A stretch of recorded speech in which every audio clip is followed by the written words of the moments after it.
তাই আজকেও আমরা এই ধর্মক্ষেত্র কুরুক্ষেত্রের মাঝে উপস্থিত হয়েছি। কুরুক্ষেত্র কোথায় না, কুরু মানে হিংসা, ধর্ম মানে প্রেম। আমার সঙ্গীত যার ভালো লাগবে না তিনি হবে কৌরব, আমি হব পাণ্ডব।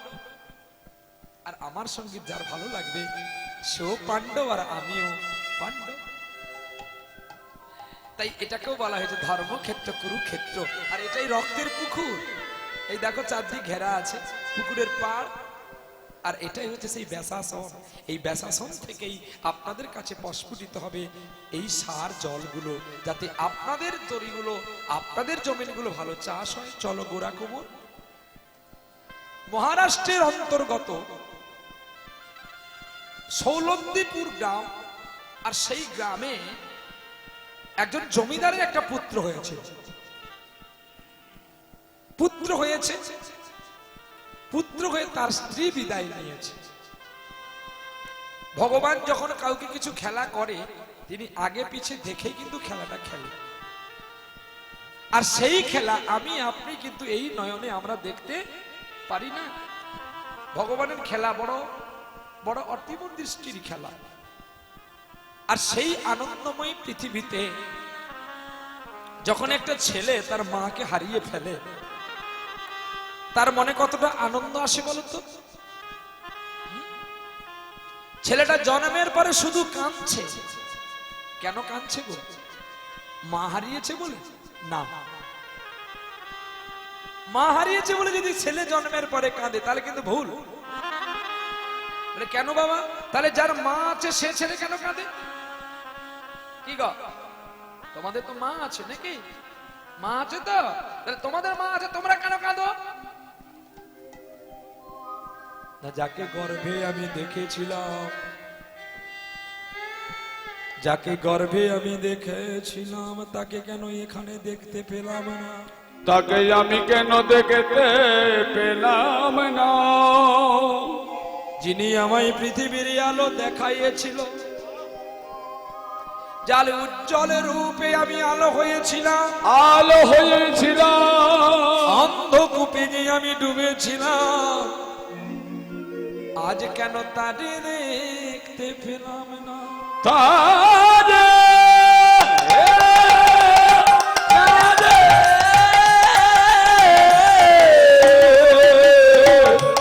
দেখতে পেলাম না গো। আজকে তারে দেখতে পেলাম না, তাই ছেলে কাঁদছে। আর জমিদারের স্ত্রী চলে গেছে বলে জমিদার তার স্ত্রীকে গিয়ে বলছে, কি করলে তুমি? তুমি আমায় কথা দিয়েছিলে যেখানে থাকবো দুজনেই থাকবো, আর দুজনে মিলেই তোমার গোবিন্দকে ভালোবাসবো। তবে কেন তুমি আজকে আমাকে ছেড়ে অনেক দূরে চলে গেলে? এই বলে স্ত্রীর গলা জড়িয়ে কাঁদতে কাঁদতে রাজারও মৃত্যু হয়েছিল। পড়ে থাকলো একা। আর দেখবেন মানুষ সুযোগের সন্ধান নেয়, মানে মানুষ সুযোগেরই সন্ধান নেয় ওই ব্যবহারটা করার জন্য। যেই জমিদার আর জমিদারের গিন্নিমা মারা গেছে, যে যা পেরেছে ঘর বাড়ি লুট করে চলে গেছে। আর ওই সময় গ্রামের মানুষ চিন্তা করলো ছেলেকে কে নেবে? এটাও মারা যাবে রে, এও বাঁচবে না। সকলে মিলে কাষ্টের বোঝা সংগ্রহ করে জমিদার আর জমিদার গিন্নি মাকে নিয়ে শ্মশানের দিকে গতিমন করলেন। জানতে পেল অদূরে একটা কুমোর বাড়ির মেয়ে, যিনি বাল্যকালে তার স্বামীকে হারিয়েছিলেন। জমিদার বাবু নাকি পুত্র হয়েছে এবং জমিদার মা মারা গেছে। ছুটে গেলেন মা। শ্মশানের দুই পাশে দুটো চিতা জ্বলছে, আর সন্তানটা কাঁদতে কাঁদতে তার মৃত্যুর বায়ু চলে এসেছে। ছুটে গেলেন মা, বলছে বাবা একটা কথা বলবো তোমাদের, তোমরা কি কথাটা আমার রাখবে? বলো কি বলতে চাইছো? ওই খোকাটাকে আমায় দাও না। খোকা? একে নিয়ে তুমি কি করবে? তো মরেই যাবে। তবু আমার মরাটা ভালো দাও না। জানো আমার তো কোনো ছেলে মেয়ে নেই, আমি ওকে ছেলে স্নেহে বড় করব। গ্রামের লোক বলছে দিয়ে দে, রাখিস না, বাঁচবে না তো। এই বুড়িমা, তুই ছেলেকে নিয়ে গিয়ে কোনোদিন বলবি না তো যে জমিদারের পুত্র, সম্পত্তি ভাগ নিতে আসবি না তো? বলে আই থেকে আমার পুত্র। এই জমিদারের পুত্র কেন হবে? আমার পুত্র, আমার ছেলে। আই থেকে এর নাম দিলাম গোরা কুমোর। কেন গোরা কুমোর নাম দিলি? আমি তো কুমোর ঘরে, আর আমার ছেলেটা দেখতে গৌর বর্ণ, তাই আমি নাম দিলাম গোরা কুমোর। ছেলেকে কোলে নিয়েছে গো, আর কোলে নিয়ে মা কাঁদছে। যেই গান আমরা জানবো, যেই গান আমরা শ্রবণ করবো, যেই গানের ব্যাখ্যা না জানবো, তাহলে গান শুনে লাভ নাই। বলছে বেদ বিদ্যা সরদর্শন। আমি বেদ বিদ্যা পাঠ করলাম, পুরাণ পাঠ করলাম, ভাগবত দর্শন করলাম, আমি বেদ দেখলাম, স্মৃতি দেখলাম, শ্রুতি দেখলাম, কিন্তু আমার যদি গৌরাঙ্গের ভজনের মতি না হয়, আমি যদি মানুষকে উঁচু নিচু জ্ঞান করি, তাহলে কিন্তু আমার কৃষ্ণ ভজন সাধন হবে না। এই দেখো, আমি তোমার সঙ্গে এমনি মজা করেছি, কিন্তু তুমি খারাপ ভেবো না, কারণ আমি এক যাযাবর। পৃথিবী আমাকে আপন করেছে, তোমারে করেছে পর, তাই আমি যাযাবর। আমরা যাযাবর সবাই গো মা। তোমার বাড়ি গান করতে যাইনি বলে তুমি কত কষ্ট পাও, তাই না মা? কি রে মা, তুই দূরে থাকলে কি হবে? আমার লক্ষ্যটা কিন্তু এত দূর থেকে আছে। ভালোবাসা মোরে ভিখারি করেছে রে মা, তোমারে করেছে রানী। কিন্তু আমি যে মা, দুটি হস্ত বন্ধ। এই দেখ, 25 সালে কেউ ডেট পেল না, আজকে 5 জন ফিরে গেল আমার খোকার বাড়ি থেকে, কেউ পেল না। তাই ভাবছি ঈশ্বর কেন বেশি গান দিচ্ছে জানিস? তার ভজন থেকে তিনি সরাবে বলে। এটা জানতে হবে। যখন তোমার গান কম ছিল, তখন তুমি গোবিন্দকে ভালোই চিনেছিলে, তার তোমার সাধন ভজনটা ঠিক ছিল। আর যখন তোমার গানের ডিউটি বেশি হবে, তোমার সাধন ভজন কিন্তু কমে যাচ্ছে। তোমার ব্যাগ ভর্তি হচ্ছে বটে, কিন্তু তোমার ভগবানকে ডাকা হচ্ছে। তাই ঈশ্বরকে ডাকতে গেলে প্রোগ্রাম কমাতে হবে। আমি আজকে পূর্ণিমা পেয়ে গেছে, আজকেই সকালবেলায় আমার মহাপ্রভু গোবিন্দকে কোলে নিয়ে বলেছি, ভালো লাগলে 2-1টা বায়না দে, নাহলে আমার আর দরকার নেই। তবে সামনের সাল থেকে আমি এক পালি করেই গান গাইবো, আর বাকিটা সময় তোকে ডাকবো। আর অর্থ দিস না, আর অর্থ আমার প্রয়োজন নেই। কারণ তোমার কাছে যখন টাকা থাকবে, তোমাকে সবাই ভালোবাসবে। তোমার টাকা সরে গেলে তোমায় কেউ ভালোবাসবে না। কিন্তু তোমার সাধন যদি থাকে, মৃত্যুর পরেও তোমার বৈতরণী নদীটা পার করার জন্য এই দুটো ব্যক্তি আসবে। তাই তাকে চেনো, তাকে ভালোবাসো, তাকে ভালোবাসতে হবে। কথা দিলাম, যা তোদের বাড়ি যাব, তবে সময় মতো যোগাযোগ করে নিবি। তবে এক পালির বেশি হবে না, সবাইকে বললাম। আমি কিছুদিন আগে প্রত্যেকটা ইউটিউব চ্যানেলকে বন্ধ করে দিয়েছিলাম, কাউকে ক্যাসেট করতে দিইনি। কারণ কেন দিইনি? এরা নিজেরা ভিউ বাড়াবার জন্য এর কথা তার কাছে বলে, তার কথা এর কাছে বলে, এই বলে নিজেরা টাকা কামাচ্ছে, আর জরিমানা, দোষনাম, বদনাম আমাদের মতো কীর্তনের ঘাড়ে দিচ্ছে। কিছুদিন আগে একটা ইউটিউবে আমি পেলাম যে আমি নাকি পদ্ম পলাশ, যিনি সারেগামাপা চ্যাম্পিয়ন কীর্তনিয়াকে আমি বদনাম করেছি। অথচ তিনি আমাকে দাদার মতো শ্রদ্ধা করে, যথেষ্ট। তিনি তার যোগ্যতা সম্পন্ন তিনি সারেগামায় গেছেন, তা বলে আমার তার সঙ্গে শত্রুতা করে কিছু লাভ আছে কি? আমি কিছু ফল পাবো কি? কেন করতে যাব? আর এটাই জানবে, যারা বৈষ্ণব কীর্তনিয়া হয় তারা কারণ নিন্দা করে না, তারা প্রশংসা করে যে খুব ভালো গুণের মানুষ। তো এটা নিয়ে পদ্মপলাশ আমাকে ফোন করে বলে, তুমি এটা আমার কথা বলেছো তুমি? আমি বলছি, ভাই রে দেখ, আমি আগে তোমাকে বলে ফেলি, বলতে গিয়ে যদি ভুল করি আমি তোমায় ক্ষমা চাইছি। তারপরে আমি দেখলাম মানে যেই পয়েন্টে কথা হবে এই পয়েন্টটা ওরা কেটে দেয়। পয়েন্ট কেটে কি করে দোষারোপ সাজানো যায় সেটাকেই ভাইরাল করে দেয়। আর সেটাই তো বেশি মানুষ যারা নেশা ভাঙ করে তারাই ভিউ করে বেশি, আর তাতে তাদের পয়সা হয়। সেই জন্য আমি বলে দিয়েছিলাম যে আমার কীর্তনে কেউ ইউটিউব করতে পারবে না, কেউ না, আমি কাউকে করতে দেবো না। কমিটি আমাকে ডেকেছে আমার গান শুনবে বলে, তার গান ভালো লাগলে পয়সা দেবে না, দেওয়া দরকার নেই। এই তো মারামারি নামের কিছু নেই বাবু, আমি খাটতে এসেছিলাম, খাটতে পারিনি, আমি পয়সা পাই না, কি বাবা এই তো মারামারি কোনো দরকার নেই। তাহলে আমার ক্যাসেট তোমায় করতে দেবো না, তুমি যদি ক্যাসেট করবে কমিটির করো, তারা বসে আছে তাদের ক্যাসেট করো। তো একটা ছেলে আমাদের ওই নেপালগঞ্জের সাইডে, ছেলেটা খুব কাঁদলো আমাকে জড়িয়ে ধরে, খুব গরিব বাড়ির ছেলে এসছে। তো তার চোখের জল আমি আর না ফেরাতে পেরে বলেছিলাম, যাও তোরা ক্যাসেট করবি যা, তবে এটা শোন, ভালোবাসা মানুষের প্রতি রাগ, তোর কপালে যতটুকু আছে তুই ততটুকুই পাবি। তুই বেশি যদি লাভ ঝাপ করিস বড়দের 2 বছর পাবি, 4 বছর কমে যাবি। কিন্তু না, আমি কোনোদিন কোনো ইউটিউব চ্যানেলম্যানকে বলিনি যে আমার গানের জন্য যে তোমরা পয়সা পাচ্ছ আমাকে 10টা টাকা দাও, তো আমি বলিনি। কিন্তু আমি প্রতিটা সময় বলে বেড়াই, আমাকে পয়সা দিতে হবে না, কোনো অন্ধ যদি রাস্তায় যায় তাকে যদি 5টা টাকা দিস, আমি মরলে আমার হাতটা শান্তি পাবে। কোনো বোবা খেতে পায় না, তাকে যদি একটা জামা কিনে দিস আমার আত্মা শান্তি পাবে।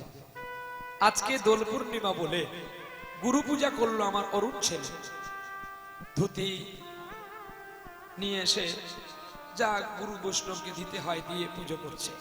আমি খোকারে, কালকে তো তোর দাদুর জন্মদিন, যেহেতু তুই আমাকে বাবা বলেছিস, তাহলে আমার বাবাকে মহাপ্রভু, তাহলে কালকে যখন তোর দাদুর জন্মদিন ওটা রেখে দে, কালকে ওটা দিয়ে পুজো করব। এই হচ্ছে ভগবানের প্রতি ভালোবাসা। তোমরা আরো বড় হও, ইউটিউব চ্যানেল ম্যান সবাই আরো বড় হও, কিন্তু জীবনে যদি প্রতিষ্ঠান পেতে চাও কারণ নিন্দা করো না। জানো বিদ্যাসাগরে একটা কথা আছে, বিদ্যাসাগর একদিন রাস্তা দিয়ে চলে যাচ্ছে কলেজে, এখন একটা ছেলে বলছে, গুরুদেব আপনাকে ওই মানুষটা গালিগালাজ দিচ্ছে। তখন বিদ্যাসাগর দাঁড়িয়ে গেলেন, গালিগালাজ কেন দেবে, দাঁড়াও আমাকে একটু ভাবতে দাও। বিদ্যাসাগর ভেবে বলছে, ঠিক বলেছে, ওর গালি দেওয়ার কারণ আছে। বলে, গুরুদেব তোমাকে ও গালি দিচ্ছে, তুমি বলছো গালি দেওয়ার কারণ আছে? বলছে গালি দেওয়ার কারণ। বলছে কেন?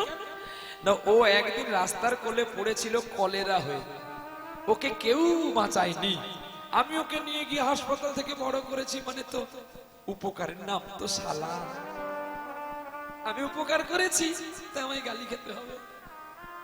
কি গো, আমি তোমাদের ক্যাসেট করতে দিয়েছিলাম বলে তোমরা আমার বদনাম করেছো।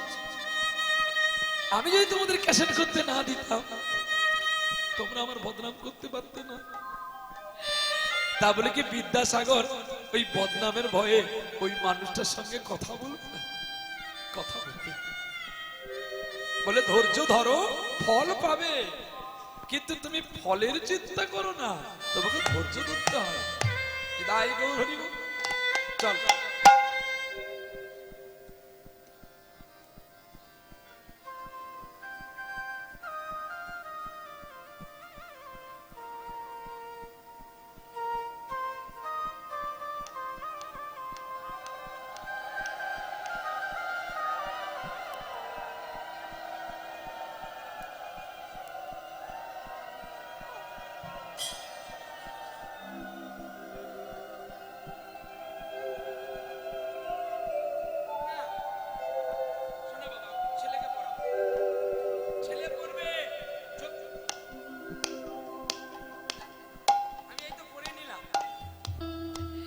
কালকে আমার ছেলের জন্মদিন, এই রাখলাম আমার ছেলেকে পড়াবো।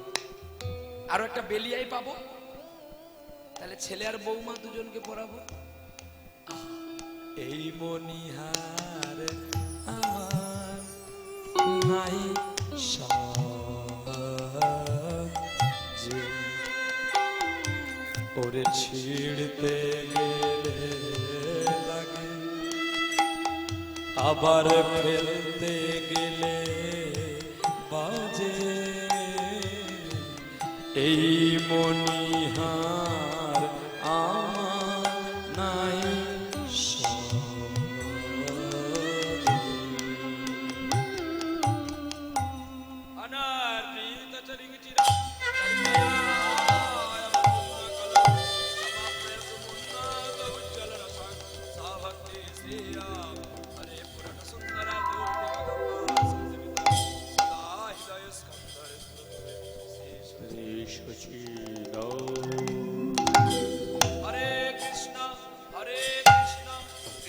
কৃষ্ণ হরে হরে হরে রাম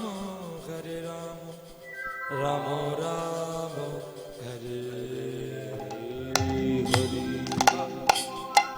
সামনে বারো একটা গ্রন্থ পেয়েছিলাম, এবারে একটি পেলাম, আত্মজ্ঞান লাভের পন্থা। বাহ, কি সুন্দর কথা। আর আছে আমার উপরে চোর বাচ্চা, কি রে মাসি ছাড়া তো গতি নেই, সেটা আমি জানি। তোর বাপ জন্মের সময় মাসি দিয়েছিল না জন্মের পরে পেয়েছে?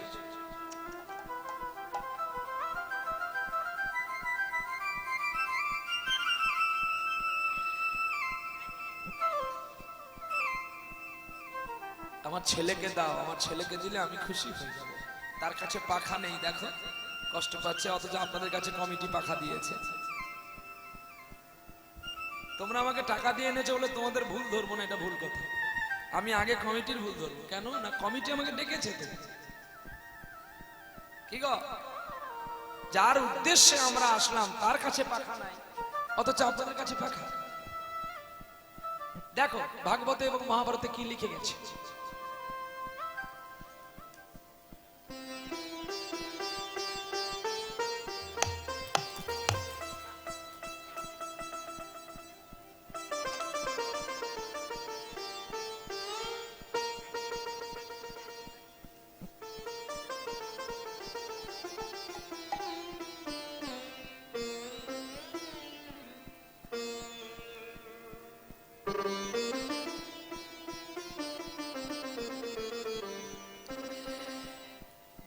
ভগবানের কাছে একটা ছোট্ট হলো পাখা লাগিয়ে রাখবেন। আর যদি কষ্ট হচ্ছে যে বাবা আমরা কি করে করব, আর নয় মা, আমি টাকা দিচ্ছি, একটা ছোট্ট পাখা কিনে নিয়ে সেখানে লাগিয়ে দেন। এটি হচ্ছে আত্মবোধ সেবা। মানে আমি যা পাবো আমার ভগবান যেন তাই পায়, এটাই কর্তব্য। হ্যাঁ, কালকে দুটি আছে, সেটা পরে কথা। ঈশ্বরকে ভালো রাখলে আপনি আমরা সবাই ভালো থাকবো।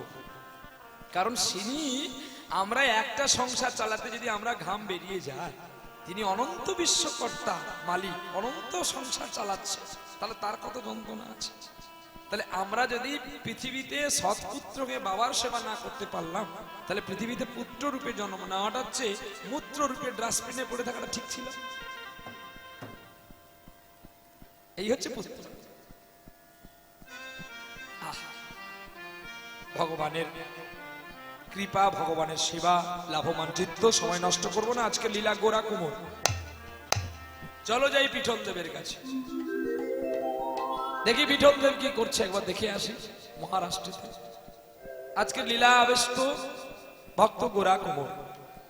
আমরা যাব সেই গোরা কুমোরের কাছে।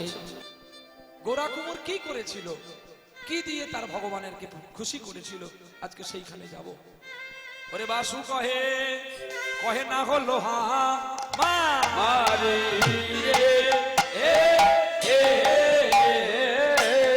বাসু কহে না হলো হারে, বাসু কহে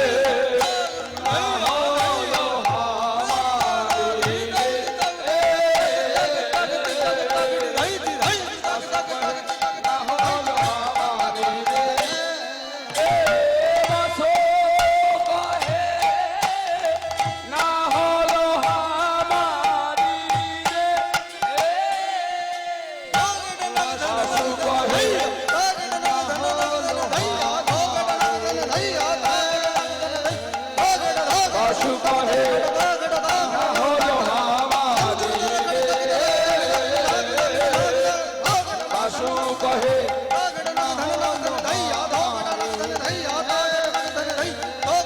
বাসু কহে না হলো হামারি বাসু কহে না হলো হামারি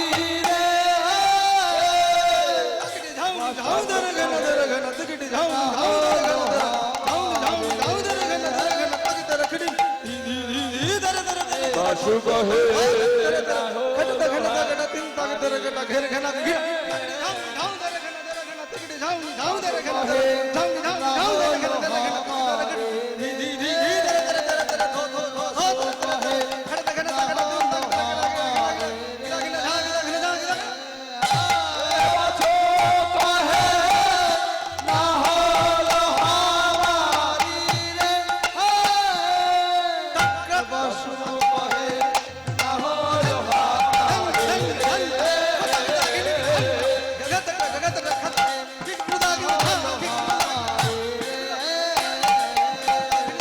বাসু কহে না হলো হামারি বাসু কহে না হলো হামারি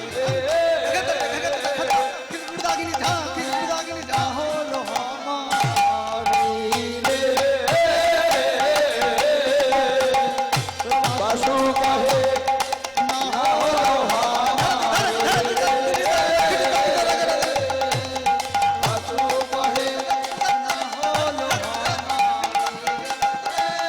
কহে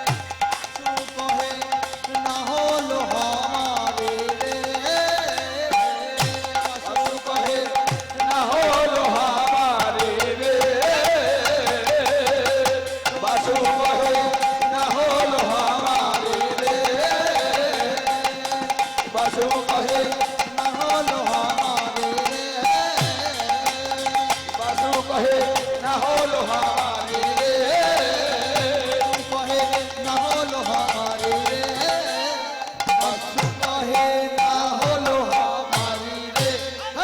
বাসু কহে না হলো হামারি রে বাসু কহে না হলো হামারি রে বাসু কহে না হলো হামারি রে বাসু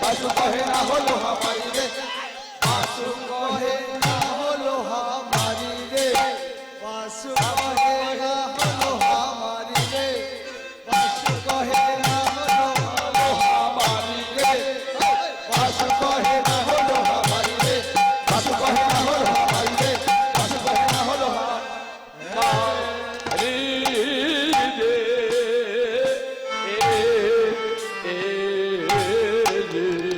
জয় জয় নিতাই গৌরী সীতানাথ প্রেমানন্দে হরি হরি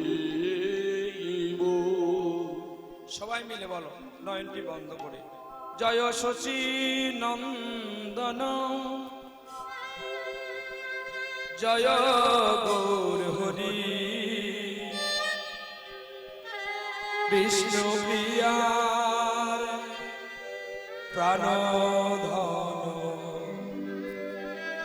মুকুন্দ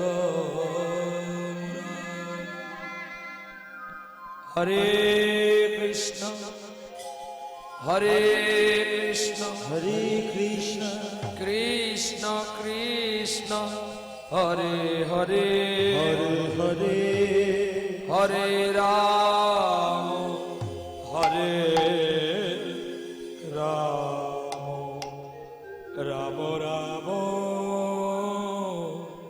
হরে হরে রাম রাম হরে হরে। আজকের লীলা 1430 বঙ্গাব্দে। আমরা আজকে 10ই চৈত্র বেলা অপরাহ্নকালে শ্রবণ করতেছি শিরাকোল নস্করপাড়া নববৃন্দাবন কমিটিতে। যারাই নববৃন্দাবনটি সাজিয়েছে যে কমিটি বাবু সোনারা, তাদেরকেও দূর থেকে প্রণতি, ভালোবাসা, শ্রদ্ধা, অঞ্জলি, ভক্তি জানাই। বহু ঘাম না ফেলালে কিন্তু একটা পুকুর সৃষ্টি হয় না, আর একটা পুকুর না হলে কেউ স্নান করতে যায় না। পুকুর অনেকগুলো ছিল, একটি ভাবের পুকুর, একটি নামের পুকুর, একটি ব্লাডের পুকুর। আচ্ছা, রক্তের পুকুর কোথাও আপনারা দেখেছেন বাবা? কি গো, রক্তের পুকুর দেখেছেন কোথাও? বলছে না খোকা, দেখি। রক্তের পুকুর যদি না দেখে থাকেন তাহলে আমি ঠিকানা দিচ্ছি, আপনাকে দেখে আসতে পারেন কেমন রক্ত ভর্তি আছে। শুধু রক্ত, অন্য কিছু পাবেন না। কোথায়? দিল্লিতে, নিউ দিল্লিতে এখনো একটা রক্তের পুকুর আছে, যে পুকুরটা নিজেই কৃষ্ণ করেছিলেন খন্দন। বল রক্তের পুকুর? হ্যাঁ, রক্তের পুকুর। 18 অক্ষয়ণী সেনা যেখানে মারা গিয়েছিল, 18 অক্ষয়ণী সেনার রক্ত কত হতে পারে কৃষ্ণ তাই জেনেই তো একটা ডোবা করেছিল, যার নাম হস্তিনা। এখন সেটা নিউ দিল্লি। এই হস্তিনাতে এখনো ডোবাটা আছে, যেই ডোবাতে লক্ষ লক্ষ কোটি কোটি মানুষের রক্ত গিয়ে ভর্তি হয়েছিল। সেটা হচ্ছে ধর্মক্ষেত্র। তবুও যুদ্ধক্ষেত্রটাকে ভগবান বলেছে ধর্মক্ষেত্র। কৃষ্ণজি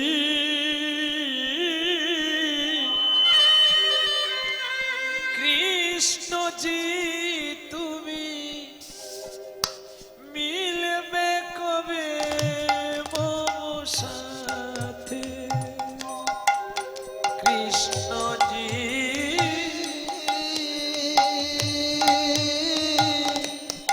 কৃষ্ণজি তুমি মিলবে কবে মম সাথে? হে প্রিয়তম চাঁদেরি শ্যাম আখি রেখো আখি পথে, মিলবে কবে মম সাথে? কৃষ্ণজি তুমি কৃষ্ণজি তুমি মিলবে কবে মম সাথে? স্রোতের কুসুম সমবেশে কেন দুয়ারে আইনু হেসে হেসে? সেই ফুলে প্রভু অঞ্জলি নাও গো আখি রেখো আখি পথে, মিলবে কবে মম সাথে? কৃষ্ণজি কৃষ্ণজি তুমি মিলবে কবে মম সাথে? ভাবেরি জলে ডাকিল তারে, এসো গো এসো গো আমারি ঘরে। ভাবেরি জলে ডাকিল তারে, এসো গো এসো গো আমারি ঘরে। সেই ফুলে প্রভু অঞ্জলি নাও, যেন আখি রেখো আখি পাতে, মিলবে কবে মম সাথে? কৃষ্ণজি তুমি কবে কবে মম সাথে? কৃষ্ণজি তুমি কবে কবে মম সাথে? কৃষ্ণজি কৃষ্ণজি তুমি মিলবে কবে মম সাথে? অনেক পুরনো গান, এগুলো আর বাজবে না মাইকে কোনোদিন। যা বাজবে প্রহ্লাদের কাছেই বাজবে। কৃষ্ণজি গানে বড় জাদু আছে, গানে বড় পেঁয়াজ আছে। দেখো ভাই, ধরবে এসো গানটা। কৃষ্ণজি কৃষ্ণজি তুমি আটলান্টিক সাগর বয়ে যায় সুখে, যদি একবার পড়বি ওরে প্রাণেতে মরবি, বাজবার উপায় নাই সাগরে, মিলবে কবে মোর সাথে। কৃষ্ণ জি